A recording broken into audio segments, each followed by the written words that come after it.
Good morning, good evening, good afternoon. I'm the Gentleman, this is the Gentleman's Pixel Club, and this is Slimer behind me. I'm going to move so he gets a better view. And Slimer is watching me play Ghostbusters on the Atari 2600. The first item on this screen you see is an imager. This allows you to see ghosts better. The next item was marshmallow bait.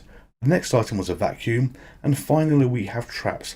And with all of these items added together, this allows you to become the perfect Ghostbuster.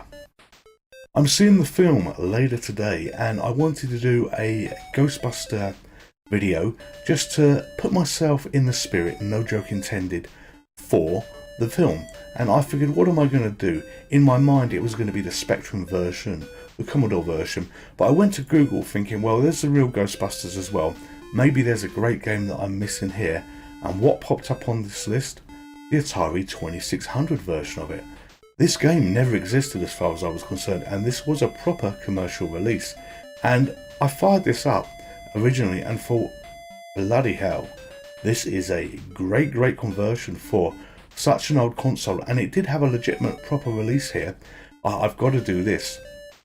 It's very much based on the Commodore 64 version, the Spectrum version, which were the better versions. And the object is you drive around in your car, and if you go over a ghost, you can vacuum up them with the car. The yellow thing is the vacuum on the front, and you eventually get to a building which we pull into now. That happens automatically. You drop a trap, and you align your left man and your right man up, and when you're ready, you push fire, and the streams basically shoot up in the air. And you have to wait to try and catch the ghost. You can move left or right, both men, like I'm doing at the moment. And if you can line it up perfectly, you can hit fire and grab the ghost as I have here. That was luck. It is not as easy as it looks on this, but it is a fun, great conversion of what was already a brilliant version on the 8-bit systems. The music was a shock to me as well. You know, I've played quite a lot of Atari 2600 games, and this is the beauty of the MiSTer FPGA that I use to recreate a lot of these systems. It's a system that just keeps on giving. You find a game on the internet that you never knew existed here, and I've been slimed there, so I have to go back to the yellow building to replenish my men. When we pull up to the building, you're going to see another man appear, and this generally happens when you run out of traps and you run out of men.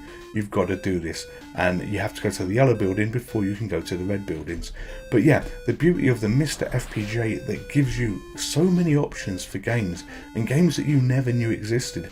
And I'm playing a game that back in the day, if I'd owned the 2600 and I knew this game existed, would I have brought?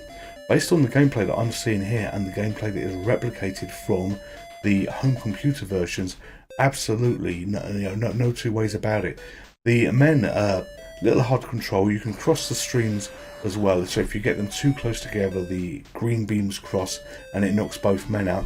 But while you're playing safely like I'm doing at the moment, you can drive around the city killing ghosts, earning more money.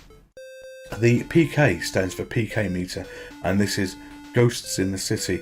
That can get pretty high. I think it goes to 9,999, and when it goes to the top, I'm not sure what happens. I never got that far, but looking at the instructions, it seems to be there is a second mini game that you can do here facing Zool themselves, and you have to go between Zool's legs to then be allowed to carry on the game. You get the and the streams cross there, I just died. You get the Marshmallow Man as well. So Mr. Stay Puft does appear, and this is the one game where when you look at the instructions, you can flip the difficulty level on the console to basically stop him in his tracks and not have the effect of him destroying a building. When he destroys a building, you find yourself, your money just absolutely drops and disappears to nothing. So there was a game that wasn't recorded here. I think I got up to about $4,000. I was doing quite well for the difficulty that I do have in catching these little slimers that you see flying above. And he wiped my money out almost instantaneously. You know, this was a lucky catch that I had there. And as the game gets harder, you've got more buildings flash, the PK meter is going up, you've got more ghosts on the streets, and on your way to the building, if you can plot the path to lead to the flashing building that drives your car over the ghosts, they remain still on the pavement, so sorry, on the road. So this means that they're not moving anymore, and then you can vacuum them up. So if I go around here and get that ghost, I should be able to drive my car, and you will see a couple of ghosts that I can hoover up because I've gone over one of them that causes all of them to freeze. And the game basically progresses like this. We're not going to see the end of this game because, you know, I don't want to bore you with playing this forever and ever and ever, where it seems to be quite endless. Like, you run out of men, you run out of lives, you can go back to the yellow building when it flashes that's your HQ, get more men, get more traps, and the circle carries on like this. The key here, I think, if you're looking to do a high score, you're looking to play the game, is don't worry about the PK meter. Worry about the cash, and as long as you've got cash in the bank, you know, that's the highest score, that's the highest score you're going to achieve. I've got my way back to the base now to get another man because he got knocked down by the ghost, and every time you miss a ghost on the trap, you get slimed. And the game just essentially repeats like this. So we're going to let it play a little bit as I hoover up a ghost, and we're going to see whether we can get the Marshmallow Man appear. But this game, you know, I would not have expected the 2600 to have such a good conversion as what you're seeing now. You know, it's been riddled with terrible conversions. Think of ET, you know, think of some of the other games that you've seen, and everybody thinks of ET. You know, I don't think that you know, anything else was really much better than ET, but this was a standalone game. You know, this really stood out, and it stands out to me to be an exceptional conversion, and why it had so little publicity, you know, I really don't know. This, as I say, wasn't the game that I was going to be doing, but I'm really pleased that I found this. Will I play this one again on the MiSTer FPGA? Absolutely, yes I will. This was a fun game, this was an entertaining game, and this game really did bring back memories of the ZX Spectrum, the Commodore version. And there's Mr. Stay Puft. You see that he's stormed on the streets, he trashed that building that was effectively in the middle row there, and all my cash has gone.